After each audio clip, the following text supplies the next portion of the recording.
السلام علیکم ورحمۃ اللہ وبرکاتہ۔ الحمد للہ رب العالمین والصلاة والسلام علی خیر خلقہ محمد وعلی آلہ وصحبہ اجمعین ومن تبعهم بإحسان إلی یوم الدین، اما بعد۔ اعوذ باللہ من الشیطان الرجیم، بسم اللہ الرحمن الرحیم۔ الف لام میم ذالک الکتاب لا ریب فیہ ھدی للمتقین الذين يؤمنون بالغيب ويقيمون الصلاة ومما رزقناهم ينفقون والذين يؤمنون بما أنزل إليك وما أنزل من قبلك وبالآخرة هم يوقنون أولئك على هدى من ربهم وأولئك هم المفلحون۔ رب اشرح لي صدري ويسر لي أمري واحلل عقدة من لساني يفقهوا قولي۔ محترم سامعین اور معزز خواتین، آپ کے سامنے سورہ بقرہ کی چند ابتدائی آیات تلاوت کی گئی۔ سورہ بقرہ مدنی سورتوں میں سے ایک سورت ہے۔ مدنی اس سورت کو کہتے ہیں جو ہجرت کے بعد نازل ہوئی ہو، اگرچہ مدینہ ہی میں کیوں نہ نازل ہوئی ہو، اگرچہ مکے ہی میں کیوں نہ نازل ہوئی ہو۔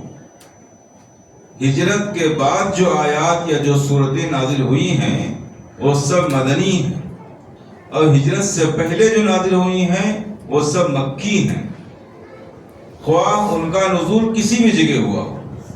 چنانچہ آپ دیکھیں سورہ بقرہ مدنی سورہ ہے، جبکہ اس کی بعض آیات حجۃ الوداع کے موقع پر مکہ کے اندر نازل ہوئی ہیں۔ تو یہ مفسرین کی اصطلاح ہے مکی اور مدنی کے سلسلے میں۔ اسی طرح سورہ بقرہ مدینہ میں نازل ہونے والی سورتوں میں سے پہلی سورت اور آیات کی تعداد کے لحاظ سے سب سے بڑی سورت ہے۔ اسی طرح فضیلت کے لحاظ سے بھی احادیث کے اندر اس حوالے سے بہت سی باتیں ذکر ہوئی ہیں۔ مثال کے طور پر میں دو حدیثیں آپ کے سامنے ذکر کرتا ہوں۔ ایک مسند احمد اور صحیح مسلم کے حوالے سے عن ابی ہریرہ رضی اللہ تعالی عنہ ان رسول اللہ صلی اللہ علیہ وسلم قال، ابو ہریرہ رضی اللہ تعالی عنہ روایت کرتے ہیں کہ اللہ کے رسول صلی اللہ علیہ وسلم نے ارشاد فرمایا، لا تجعلوا بیوتکم قبورا، اپنے گھروں کو قبرستان نہ بناؤ۔ یعنی جس طریقے سے قبرستان میں قرآن کی تلاوت نہیں کی جاتی ہے، ایسے ہی اپنے گھروں کو قرآن کی تلاوت سے خالی رکھ کر کے قبرستان نما، قبرستان کی طرح نہ بنا دو۔ اس میں اللہ کے رسول صلی اللہ علیہ وسلم نے جہاں اس بات کی طرف اشارہ فرمایا کہ قبرستان میں قرآن کی تلاوت نہیں ہونی چاہیے، نہ سورہ فاتحہ کی اور نہ کسی دوسری سورہ کی۔ اگر قبرستان کی زیارت کو جائیں تو اس کا مسنون طریقہ یہ ہے کہ قبرستان میں داخل ہونے کی دعا پڑھیں اور اس کے بعد آپ اپنے میت کے حق میں اور دوسرے میت کے حق میں دعا کریں۔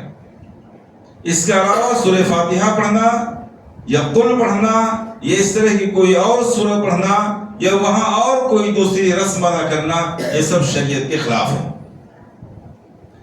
دوسری بات اس حدیث کے اندر یہ بیان ہوئی کہ قبرستان کی طرح اپنے گھروں کو قرآن کی تلاوت سے خالی نہ رکھو، بلکہ اپنے گھروں کے اندر قرآن کریم کی تلاوت کا اہتمام کرو، اور خاص طور سے سورہ بقرہ، کیونکہ اللہ کے رسول صلی اللہ علیہ وسلم فرماتے ہیں فَإِنَّ الْبَيْتَ الَّذِي يُقْرَأُ فِيهَا سورۃ البقرہ لا يدخلہ الشیطان، وہ گھر جس کے اندر سورہ بقرہ کی تلاوت کی جا رہی ہو اس میں شیطان داخل نہیں ہوتا ہے۔ یعنی شیطان اور سورہ بقرہ دونوں ایک ساتھ نہیں رہ سکتے۔ جس گھر میں سورہ بقرہ کی تلاوت کی جا رہی ہو اس میں شیطان داخل نہیں ہوتا ہے۔ گھروں میں شیاطین کے داخل ہونے کے بہت سے اسباب ہیں جو احادیث کے اندر بیان کیے گئے۔ انہی میں سے ایک گھر میں کتے کا ہونا، کیونکہ جس گھر میں کتا ہوتا ہے اس میں رحمت کے فرشتے داخل نہیں ہوتے ہیں، اور جس گھر میں رحمت کے فرشتے داخل نہیں ہوتے ہیں شیطان کے لیے دروازہ کھلا ہوا ہوتا ہے، اس میں داخل ہو جاتا ہے۔ اسی طرح جاندار کی تصویر کا ہونا، کسی بھی شکل میں اور کسی بھی جگہ پر جاندار کی تصویر کا ہونا رحمت کے فرشتوں کو گھر میں آنے سے روک دیتا ہے۔ ایسے گھر میں رحمت کے فرشتے داخل نہیں ہوتے ہیں، لہذا ایسے گھر میں شیاطین کے لیے دروازہ کھلا ہوا ہوتا ہے، وہ داخل ہو جاتے ہیں۔ اسی طرح گھر میں داخل ہوتے وقت گھر میں داخل ہونے کی دعا نہ پڑھنا، اسی طرح کھانا کھاتے وقت ایک ساتھ بیٹھ کر اور بسم اللہ پڑھ کر کھانا نہ کھانا، یہ سب ایسے ذرائع اور اسباب ہیں جن کی بنیاد پر گھروں میں شیاطین داخل ہو جاتے ہیں۔ تو گھروں سے شیاطین کو دور رکھنے کے لیے جو اسباب بتائے گئے ہیں ان میں سے ایک سورہ بقرہ کی تلاوت بھی ہے۔ یہ سورہ بقرہ کی فضیلتوں میں سے ایک فضیلت ہے۔ دوسری فضیلت، ابو امامہ رضی اللہ تعالیٰ عنہ کہتے ہیں سمعت رسول اللہ صلی اللہ علیہ وسلم یقول اقرؤوا القرآن فإنه شافع لأهله يوم القیامہ، قرآن کریم کی خوب تلاوت کیا کرو، اس لیے کہ قرآن قیامت کے دن اپنی تلاوت کرنے والے لوگوں کی سفارش کرے گا۔ اللہ رب العالمین اس کو زبان دے گا اور قرآن تلاوت کرنے والے لوگوں کی سفارش کرے گا۔ اقرؤوا الزہراوین البقرۃ وآل عمران، دو پھولوں کو پڑھا کرو، یعنی سورہ بقرہ اور سورہ آل عمران کی تلاوت کیا کرو۔ فإنهما يأتيان يوم القيامة كأنهما غمامتان أو كأنهما غيايتان أو كأنهما فرقان من الطير صواف يحاجان عن أحدهما، قیامت کے دن یہ دونوں صورتیں اس حال میں آئیں گے، یہ دونوں صورتیں اس حال میں آئیں گی کہ گویا یہ دو بادل کے ٹکڑے ہیں یا پرندوں کے دو جھنڈ اور قطار ہیں، اور یہ دونوں صورتیں تلاوت کرنے والے لوگوں کی جانب سے اللہ رب العالمین سے بحث کریں گی، حجت کریں گی کہ یہ آدمی مومن تھا، یہ میری تلاوت کیا کرتا تھا، یہ تیرے عذاب کا مستحق نہیں ہو سکتا ہے۔ اور اس طریقے سے دونوں صورتیں قیامت کے دن اہل ایمان کے لیے، تلاوت کرنے والے لوگوں کے لیے سفارش کا ذریعہ بنیں گی۔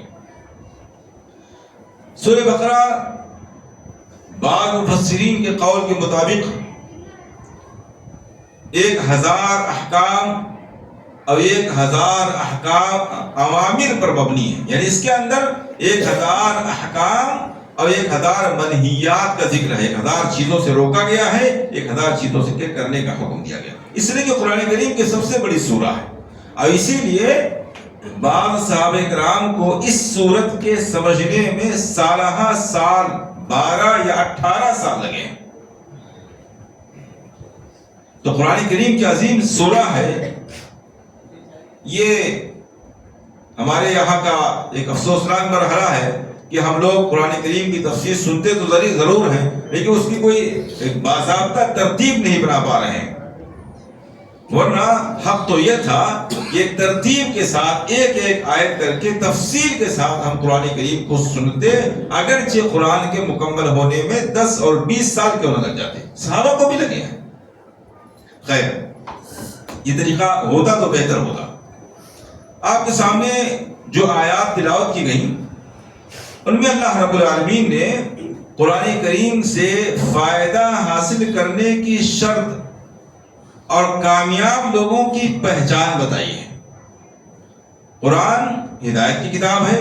اس سے پہلے سورہ فاتحہ میں ہم نے اللہ رب العالمین سے دعا کی تھی، اہدنا الصراط المستقیم۔ اللہ رب العالمین نے اس کے جواب میں فرمایا صراط مستقیم کس سے ملے گا، ہدایت کون سا شخص حاصل کر سکتا ہے اور اس کے لیے کن شرطوں کا پایا جانا ضروری ہے اور کون کامیاب ہو سکتا ہے۔ ان آیات میں ان بنیادی باتوں کو بیان کیا گیا ہے، جس کا معنی یہ ہے کہ قرآن کریم سے ہدایت اور رہنمائی یا قرآن کریم سے صراط مستقیم ہر شخص حاصل نہیں کر سکتا ہے۔ جس طریقے سے دنیا کی تمام قسم کی چیزوں کو حاصل کرنے کے لیے اس کے وصول اور اس کے رول کو فالو کرنا پڑتا ہے، ایسے ہی قرآن کریم سے فائدہ حاصل کرنے کے لیے اس کے کچھ رول اور کچھ اس کے وصول ہیں، کچھ شرطیں ہیں۔ اللہ رب العالمین نے فرمایا الف لام میم۔ قرآن کریم کی بہت سی سورتوں کے شروع میں اس قسم کے الفاظ آئے ہوئے ہیں جن کو ہم الگ الگ کر کے پڑھتے ہیں۔ علم اس کو نہیں پڑھا جاتا، الف لام میم الگ الگ کر کے پڑھتے ہیں۔ اسی لیے ان حروف کو حروف مقطعات کہتے ہیں، کاٹ کاٹ کر الگ الگ کر کے پڑھے جانے والے حروف۔ ان حروف کا معنی کیا ہے اللہ کے رسول صلی اللہ علیہ وسلم نے بیان نہیں فرمایا، اس لیے مفسرین کی رائے یہ ہے کہ اللہ رب العالمین ہی اس کے معنی و مراد کو زیادہ بہتر جانتا ہے۔ یا تو اللہ کے علاوہ کسی کو معلوم نہیں تھا، یا رسول اللہ صلی اللہ علیہ وسلم کو معلوم تھا مگر وہ آپ کے لیے خاص تھا، آپ صلی اللہ علیہ وسلم نے اس کا معنی و مفہوم بیان نہیں کیا۔ جب اس کا معنی و مفہوم بیان نہیں کیا گیا تو پھر اس کو نازل کرنے اور قرآن میں شامل کرنے کا فائدہ کیا ہوا؟ پہلا فائدہ تو تلاوت کا ہے۔ اللہ کے رسول صلی اللہ علیہ وسلم نے اسی الف لام میم کی مثال دے کر کے فرمایا کہ قرآن کریم کے ہر حرف پر 10 نیکیاں ملتی ہیں۔ آپ نے فرمایا میں یہ نہیں کہتا ہوں کہ الف لام میم ایک حرف ہے، بلکہ الف ایک حرف ہے، لام ایک حرف ہے اور میم الگ حرف ہے، یعنی الف لام میم پڑھنے والے شخص 30 نیکیوں کا مستحق بن گیا۔ یہ پہلا فائدہ۔ دوسرے، اہل عرب کو یہ بتانا مقصد تھا کہ جن حروف کو جوڑ کر کے آپ بولتے ہیں، جملے بناتے ہیں، اشعار کہتے ہیں، انہی حروف کے ذریعہ یہ قرآن کریم بھی بنا ہوا ہے۔ الگ سے کچھ الفابیٹ اور حروف اس کے نہیں ہیں، لیکن اس کے باوجود قرآن چیلنج کر رہا ہے کہ اس جیسی کتاب یا اس جیسی 10 آیت بلکہ ایک آیت بھی کوئی بنا کے دکھائے۔ تو چیلنج کرنا اور ثواب حاصل کرنا یہ دو بنیادی مقصد ہے۔ فرمایا ذالک الکتاب لا ریب فیہ، ذالک اس میں اشارہ ہے، اشارہ کرنے کے، دور کی طرف اشارہ کرنے کے لیے آتا ہے۔ یہ محدثین کے یہاں، مفسرین کا ایک مسئلہ ہے کہ جب قرآن کریم ہمارے سامنے ہے تو اللہ رب العالمین نے یہ کو فرمایا کہ وہ کتاب۔ اس کا ایک جواب وہ ہے جو ابن کثیر رحمہ اللہ نے اپنی تفسیر میں دیا، وہ کہتے ہیں اہل عرب بہت دفعہ ذالکہ کا لفظ ہاذا کے معنی میں استعمال کرتے ہیں، یعنی یہ وہ کے بجائے یہ کے معنی میں ہے، ایسا اہل عرب استعمال کر لیتے ہیں۔ اگر ایسا کہہ دیا جائے تو کوئی اعتراض ہی نہیں رہ جائے گا، بات ختم ہو جائے گی۔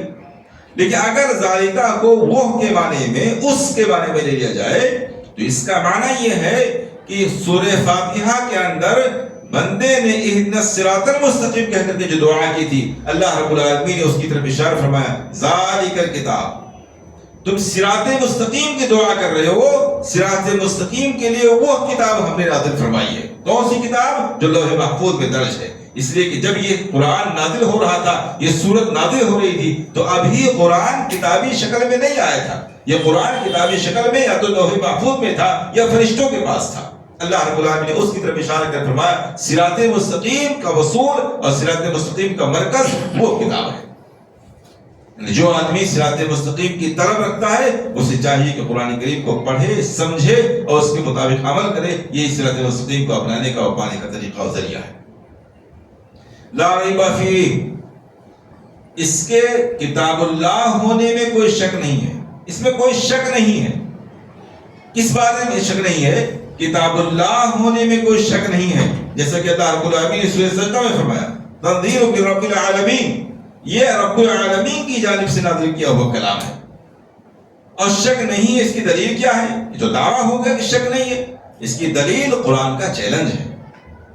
دنیا کا کوئی رائٹر ایسا نہیں ہے جس نے کوئی کتاب لکھنے کے بعد میں چیلنج کیا ہو کہ اس جیسی کتاب کوئی دوسرا شخص نہیں لا سکتا ہے، بلکہ تمام رائٹر کتاب لکھنے کے بعد معذرت کرتے ہیں کہ ہم نے اپنی تحقیق کے مطابق یہ کتاب لکھی ہے، اگر کسی کو اس کے خلاف کوئی بات معلوم ہو تو ہمیں خبر کریں، اگلی ایڈیشن میں اس کو صحیح کر لیا جائے گا۔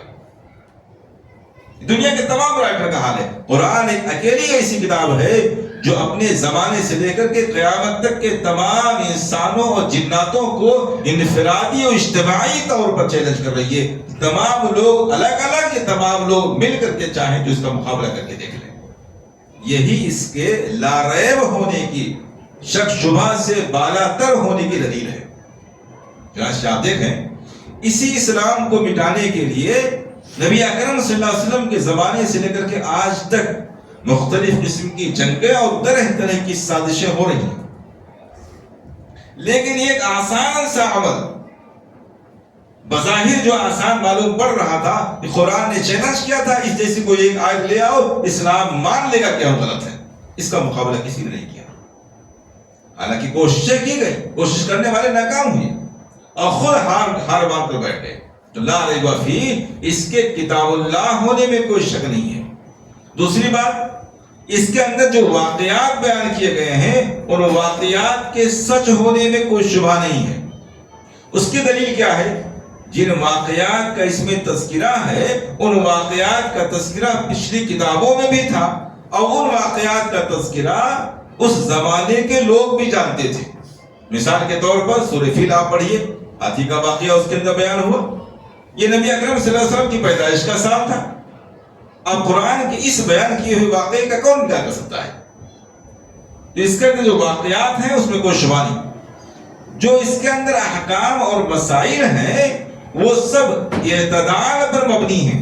اس میں نہ سختی ہے بہت زیادہ، نہ نرمی ہے بہت زیادہ. کسی ایک طرف جھکاؤ نہیں ہے، سب عدل اور انصاف پر مبنی ہے. تو لا ریب فیہ میں 3 باتیں ہیں. قرآن کے کلام اللہ ہونے میں کوئی شک نہیں، اس کے واقعات کے سچ ہونے میں کوئی شبہ نہیں، اس کے احکام کے انصاف اور عدل اور درمیانہ روی پر مبنی ہونے میں کوئی شک شبہ کی گنجائش نہیں. ہدی للمتقین، یہ متقیوں کے لیے ہدایت کی کتاب ہے. حالانکہ قرآن کریم میں ہدی للناس فرمایا گیا، دوسری جگہ اللہ تعالیٰ فرماتا ہے ہدی للناس وبینات من الہدی والفرقان. یہ قرآن ساری انسانیت کے لیے ہدایت کی کتاب ہے. مگر اللہ رب العالمین نے یہاں دعا کرنے والے بندوں کے لیے فرمایا تم ہدایت کی طلب میں ہو، اہدنا الصراط المستقیم کہہ رہے ہو، تو یہ ہدایت ملے گی اسی کو جو متقی ہے. یعنی یوں سمجھنا چاہیے کہ جیسے دوا بنائی گئی ہے بیماریوں کو دور کرنے کے لیے، دوا بنائی گئی ہے بیماریوں کو دور کرنے کے لیے، لیکن ڈاکٹر دوا دیتے وقت کچھ پرہیز بتلاتا ہے، اس کو استعمال کرنے کے کچھ طریقے اور اصول بتاتا ہے. اگر کوئی آدمی دوا استعمال کرے اور ان اصولوں اور پرہیزوں سے ہٹ کر کے استعمال کرے اور یہ سوچے کہ دوا تو شفا کے لیے بنائی گئی ہے سو جس طرح چاہے استعمال کرے، تو دوا کے استعمال کرنے سے اسے کوئی فائدہ نہ ہوگا، بلکہ ہو سکتا ہے اسے نقصان ہو جائے. ایسے یہ کتاب حقیقت میں لوگوں کے لیے ساری کائنات کی ہدایت کے لیے نازل کی گئی ہے، لیکن اس کتاب سے فائدہ اٹھائے گا وہی شخص، اس کتاب سے ہدایت وہی شخص حاصل کرے گا جس کے اندر تقوی کی صفت موجود ہو، متقین میں سے جو ہو. اب پچھلے درس میں آپ کے سامنے بیان ہوا تھا کہ قرآن اور ماہ رمضان میں بڑا گہرا ربط ہے. اب آپ اس کو قرآن کے ساتھ ماہ رمضان کے ساتھ جوڑ کے دیکھیے. اللہ رب العالمین نے کیا فرمایا؟ یا ایھا الذین آمنوا کتب علیکم الصیام کما کتب علی الذین من قبلکم لعلکم تتقون. یہ روزے تم پر فرض کیے گئے ہیں جیسے پچھلی امتوں پر فرض کیے گئے تاکہ تم متقی بن جاؤ. اور یہاں قرآن کے بارے میں اللہ فرماتا ہے ھدی للمتقین، یہ کتاب ہدایت ہے متقیوں کے لیے. یعنی روزہ رکھنے سے تقوی کی صفت پیدا ہوگی، اور جب تقوی کی صفت پیدا ہو جائے گی تو قرآن ہمارے لیے ہدایت کی کتاب بن جائے گی. تو قرآن میں اور روزے میں اتنا گہرا تعلق ہے. متقی کون لوگ ہیں؟ ان کی کچھ صفات بیان کی گئی ہیں.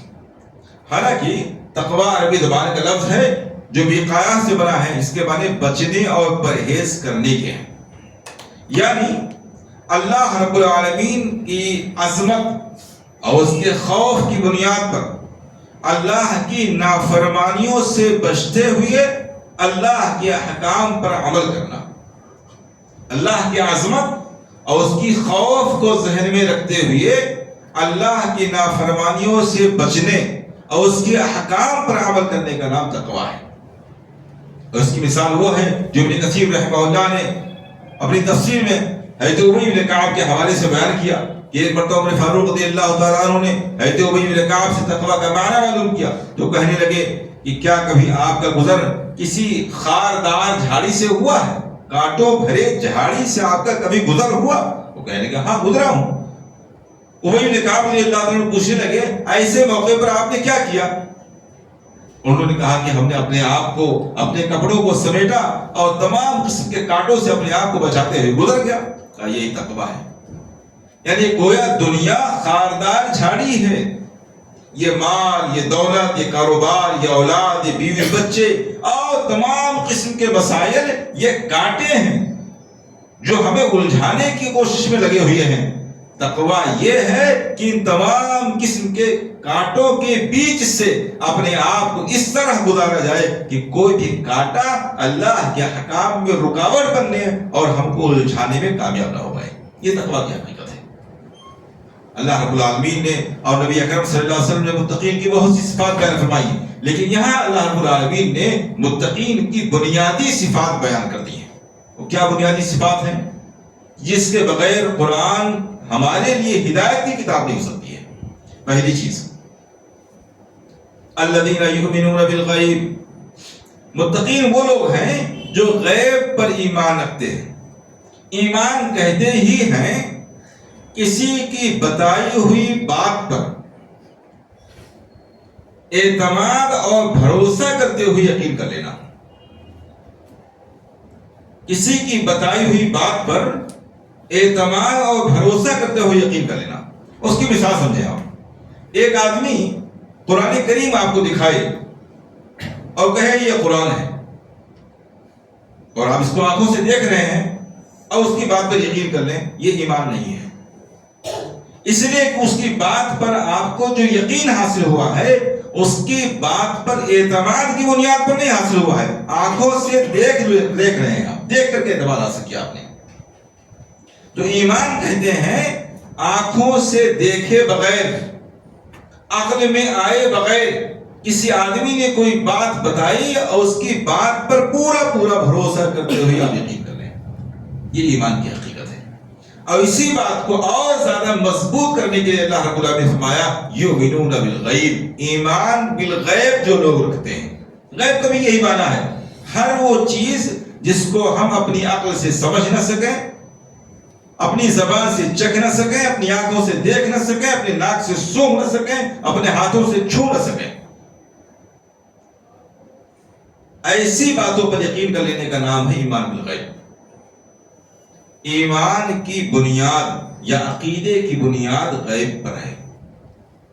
یعنی یؤمنون بالغیب کہہ کر کے ہمیں اس بات کی طرف توجہ دلائی گئی ہے کہ حقیقت میں مومن اور متقی وہی شخص ہے جو اپنے عقل کو حاکم نہ بنا کر کے آنکھ بند کر کے اللہ اس کے رسول کی باتوں پر یقین کر لے، بغیر یہ سوچے ہوئے کہ اللہ اس کے رسول صلی اللہ علیہ وسلم کی باتیں ہماری عقل میں آ رہی ہیں یا نہیں آ رہی ہیں، سائنس اسے تسلیم کر رہی ہے کہ نہیں تسلیم کر رہی ہے. ان سب باتوں کو سائڈ میں رکھتے ہوئے صرف اللہ اس کے رسول کی بات ہے اس لیے یقین کر لیا جائے. اگر یہ کیفیت کسی کے اندر نہیں ہے اور اللہ اس کے رسول صلی اللہ علیہ وسلم کی باتوں کو پہلی عقل کی ترازو پر تولتا ہے پھر اس کے صحیح اور غلط ہونے کا فیصلہ کرتا ہے، ایسا آدمی مومن نہیں ہو سکتا ہے. نہ وہ حقیقت میں مومن ہو سکتا ہے، نہ عملی طور پر مومن ہو سکتا ہے. آپ دیکھیے اللہ کے رسول صلی اللہ علیہ وسلم نے جنت کا تذکرہ فرمایا، جہنم کا تذکرہ فرمایا، عذاب قبر کا، قبر کی نعمتوں کا تذکرہ فرمایا، دجال کا تذکرہ فرمایا، یاجوج ماجوج کا تذکرہ فرمایا. یہ تمام وہ چیزیں ہیں جن میں سے کوئی بات ہماری عقل میں نہیں آ رہی ہے، خاص طور سے وہ چیزیں جن کا تذکرہ دنیا میں ہونے کا ہے. یاجوج ماجوج ایک پوری قوم ہے اس دنیا میں ہے، دنیا کی تحقیق اور دنیا کی نظروں سے غائب ہے، سائنس نہیں مانتی اس کو. دجال ایک جگہ قید زنجیروں میں جکڑا ہوا ہے. دابہ ایک جانور جو قیامت کے قریب آئے گا اور انسان کی طرح سے بات کرے گا، وہ دنیا کے اندر موجود اور زندہ ہے. اور ایک صحابی نے باقاعدہ دجال سے ملاقات کی اور اس جانور سے باقاعدہ بات کی. حدیث کے اندر سارے واقعات موجود ہیں. اگر کوئی آدمی اپنی عقل کی روشنی میں فیصلہ کرنے لگے ان ساری باتوں کو نہیں مان سکتا ہے.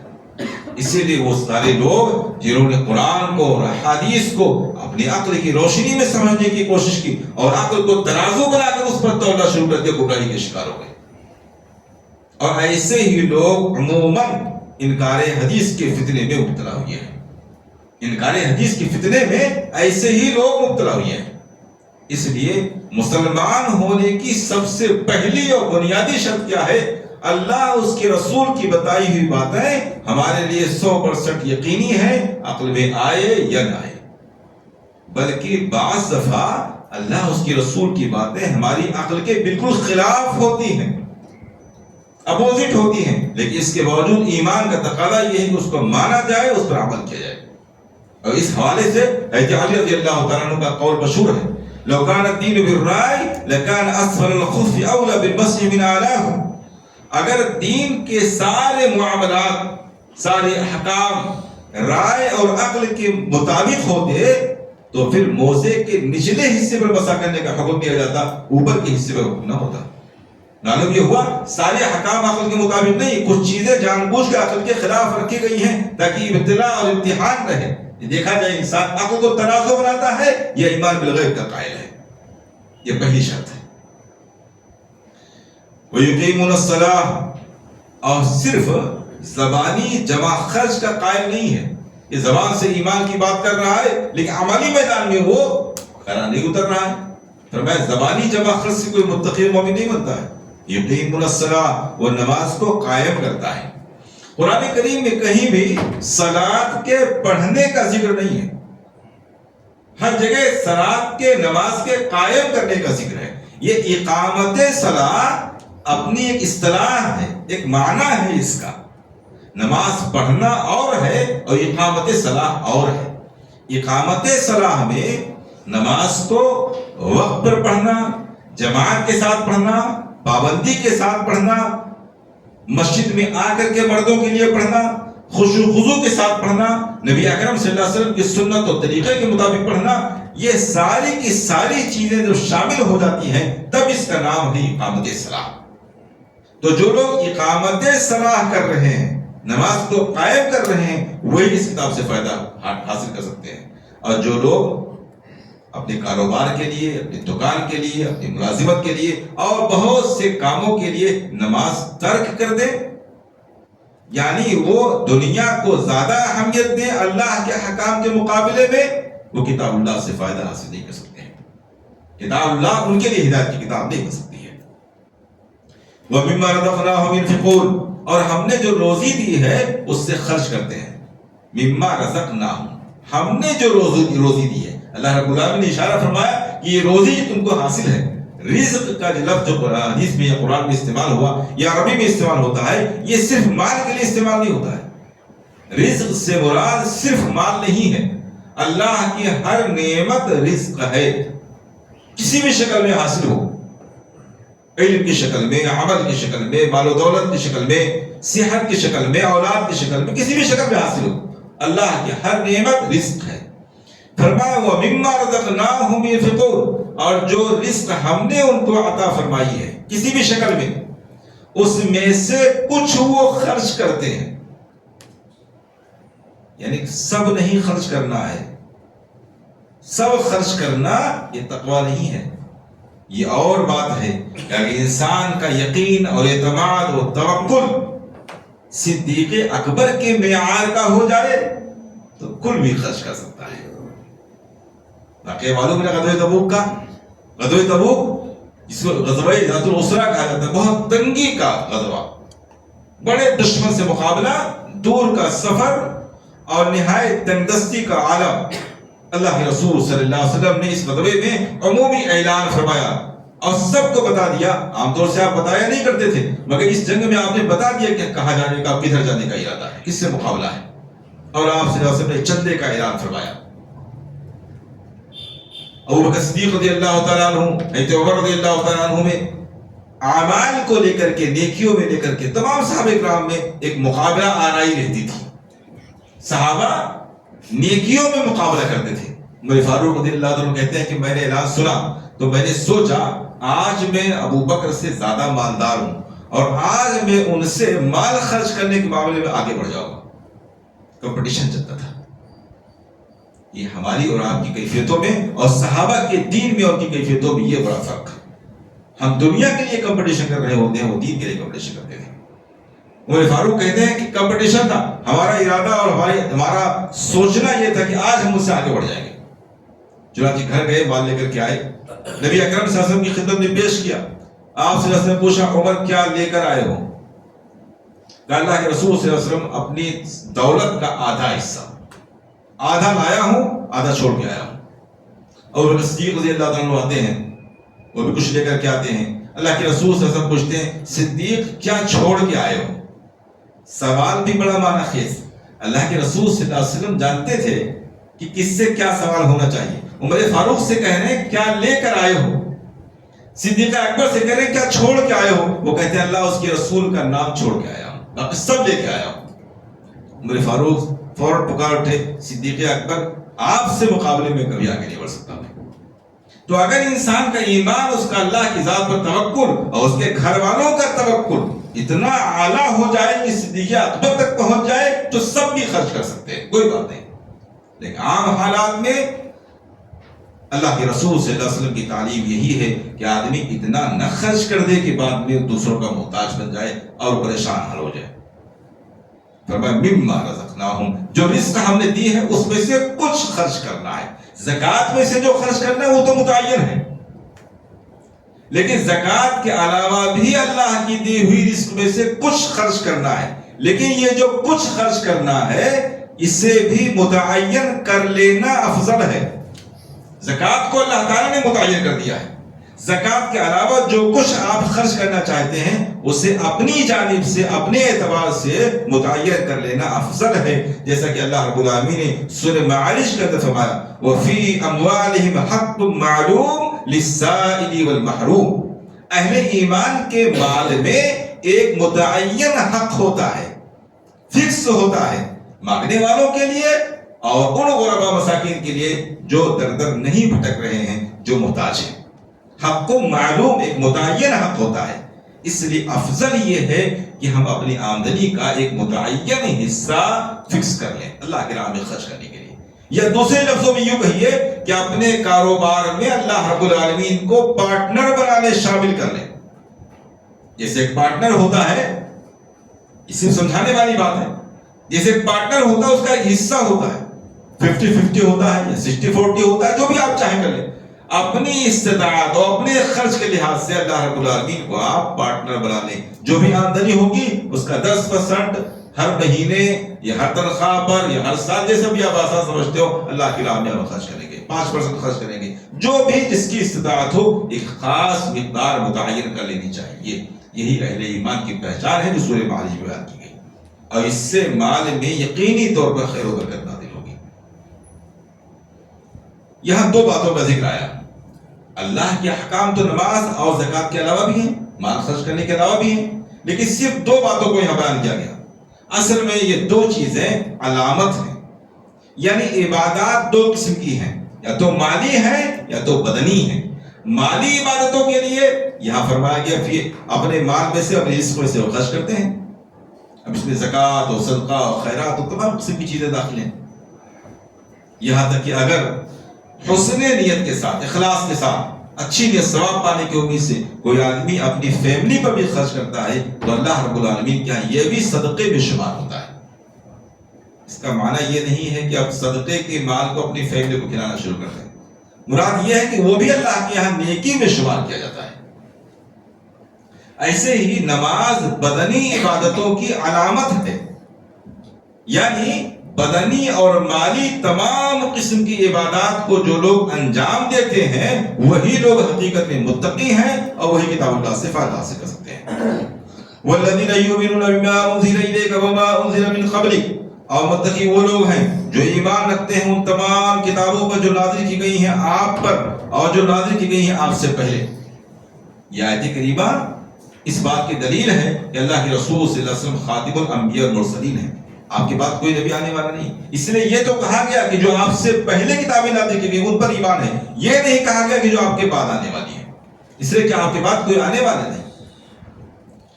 تو یہ آیت ہمیں سکھلاتی ہے کہ متقی وہ ہے جو تعصب سے کام نہیں لیتا ہے، وہ قرآن کریم پر بھی ایمان رکھتا ہے اور قرآن کے علاوہ جتنی بھی آسمانی کتابیں دنیا میں آئی سب پر ایمان رکھتا ہے۔ اور ایمان رکھنے، پچھلی کتابوں پر ایمان رکھنے کا معنی یہ ہے اس بات پر یقین رکھنا کہ تمام آسمانی کتابیں تھیں، اپنے اپنے دور میں یہ نور کا، ہدایت کا، رشد کا ذریعہ تھی۔ یہ معنی قطعاً نہیں ہے کہ پچھلی کتابوں میں سے کسی کتاب پر عمل کیا جائے، اس لیے کہ کتاب اللہ کے آ جانے کے بعد پچھلی تمام کتابیں اور پچھلی تمام شریعتیں منسوخ اور ختم ہو چکی ہیں۔ اور مشہور حدیث کہ اللہ کے رسول صلی اللہ علیہ وسلم مسجد نبوی میں تشریف رکھتے ہیں، عمر فاروق رضی اللہ تعالیٰ عنہ توریت کا نسخہ لے کر کے آتے ہیں اور پڑھنا شروع کر دیتے ہیں۔ اللہ کے رسول صلی اللہ علیہ وسلم جیسے جیسے سنتے ہیں آپ صلی اللہ علیہ وسلم کا چہرہ غصے سے سرخ ہوتا جا رہا ہے، اور حدیث کے الفاظ ہیں کانہ فقی فی وجہ الرمان، ایسا معلوم پڑتا تھا کہ آپ صلی اللہ علیہ وسلم کے چہرے پر انار کے دانے نچوڑ دیے گئے۔ آپ نہایت گورے چٹے تھے، جب آپ غصہ ہوتے تھے، ناراض ہوتے تھے تو اس کے اثرات سرخی آپ کے چہروں پر ظاہر ہو جاتی تھی۔ آپ اتنے غضبناک ہوئے، اتنا سرخ ہو گیا آپ کا چہرہ کہ جس سے آپ کے چہرے پر انار کے دانے نچوڑ دیے گئے۔ ابو بکر صدیق رضی اللہ تعالیٰ عنہ نے عمر فاروق کو ٹوکا اور کہا اللہ کے رسول صلی اللہ علیہ وسلم کا چہرہ نہیں دیکھ رہے ہو؟ جب انہوں نے دیکھا وہ سمجھ گئے اللہ کے رسول صلی اللہ علیہ وسلم ناراض ہو رہے ہیں، وہ فوراً کہنے لگے رضیت باللہ ربا وبالاسلام دینا وبمحمد نبیا۔ اللہ کے رسول صلی اللہ علیہ وسلم فرماتے ہیں انتم متحبکون، کیا تم لوگ حیرت میں ہو، تعجب میں ہو، کبھی یہ پڑھنا کبھی وہ پڑھنا، جیسا کہ یہودی عیسائی حیرت میں پڑے رہے۔ لو کان موسی حیا ما وسعہ الا اتباعی، اگر تم توریت لے کے آئے ہو پڑھ رہے ہو، توریت لانے والا نبی موسیٰ علیہ السلام بھی اگر آج زندہ ہوتے تو میری اتباع کے علاوہ کوئی چارہ نہ ہوتا، انہیں بھی میری ہی اتباع کرنی پڑتی۔ سبق لینا چاہیے ان لوگوں کو جو نبی اکرم صلی اللہ علیہ وسلم کی تعلیمات کے مقابلے میں اپنے ائمہ کی تعلیمات اور اپنے فقہا کی تعلیمات کو اوپر رکھتے ہیں، ترجیح دیتے ہیں۔ حدیث کہتی ہے نبی موجود ہوتے تو رسول اللہ صلی اللہ علیہ وسلم کی اتباع کرنی پڑتی۔ جب یہ عالم ہے آپ صلی اللہ علیہ وسلم کی اتباع کا، پھر آپ کے حکام کے مقابلے میں کسی عالم کی، کسی فقیہ کی، کسی امام کی اتباع کیسے کی جا سکتی ہے؟ وبالآخرۃ ھم یوقنون، اور آخرت پر ایمان رکھتے ہیں۔ آپ جانتے ہیں ایمان کے 6 پلرز ہیں، 6 ارکان ہیں، اور ان 6 میں سے 2 سب سے اہم ہیں۔ ایمان نام ہے اللہ اس کے رسول صلی اللہ علیہ وسلم کی بتائی ہوئی تمام باتوں پر یقین کرنے کو۔ ان تمام باتوں میں سے 6 اہم باتیں ہیں جن کو ارکان کہتے ہیں، ارکان ایمان، اور پھر ان 6 میں سے بھی 2 سب سے امپورٹنٹ ہیں، ایک اللہ پر ایمان اور دوسرے آخرت پر ایمان۔ اس لیے بہت سی احادیث میں انہی 2 چیزوں کا ذکر آیا ہوا ہے۔ مثال کے طور پر اللہ کے رسول صلی اللہ علیہ وسلم نے ارشاد فرمایا من کان یؤمن باللہ والیوم الآخر فلیقل خیرا او لیصمت، جو آدمی اللہ پر اور آخرت کے دن پر ایمان رکھتا ہے اسے چاہیے کہ خیر کی، بھلائی کی بات کرے، ورنہ خاموش رہے۔ دیکھیے اس حدیث کے اندر اللہ کے رسول صلی اللہ علیہ وسلم نے 2 ہی چیزوں کا ذکر کیا، اللہ پر ایمان اور آخرت پر ایمان۔ یا دوسری حدیث آپ دیکھیے اللہ کے رسول صلی اللہ علیہ وسلم نے ارشاد فرمایا من کان یؤمن باللہ والیوم الآخر فلیکرم ضیفہ، ایک روایت میں فلیکرم جارہ، جو اللہ پر اور آخرت کے دن پر ایمان رکھتا ہے اسے چاہیے کہ اپنے مہمان کی تعظیم و تکریم کرے۔ اس حدیث کے اندر 2 ہی چیزوں کا ذکر ہے، اللہ پر اور آخرت پر ایمان، اس لیے کہ سارے ایمان کا خلاصہ اور جڑ اور شروعات یہیں سے ہوتی ہے۔ اللہ پر کسی کا ایمان نہیں تو کسی بھی چیز پر ایمان نہیں ہو سکتا ہے، اور آخرت پر ایمان نہیں ہے تو تمام چیزوں پر ایمان رکھنے کا کوئی فائدہ حاصل نہیں ہوگا۔ تو فرمایا وبالآخرۃ ھم یوقنون، اور آخرت پر ایمان رکھتے ہیں۔ جن لوگوں کے اندر یہ چیزیں پائی جاتی ہیں فرمایا اولئک علی ھدی من ربہم واولئک ھم المفلحون، یہی لوگ اللہ رب العالمین کی جانب سے ہدایت پر ہیں اور یہی لوگ کامیاب ہیں۔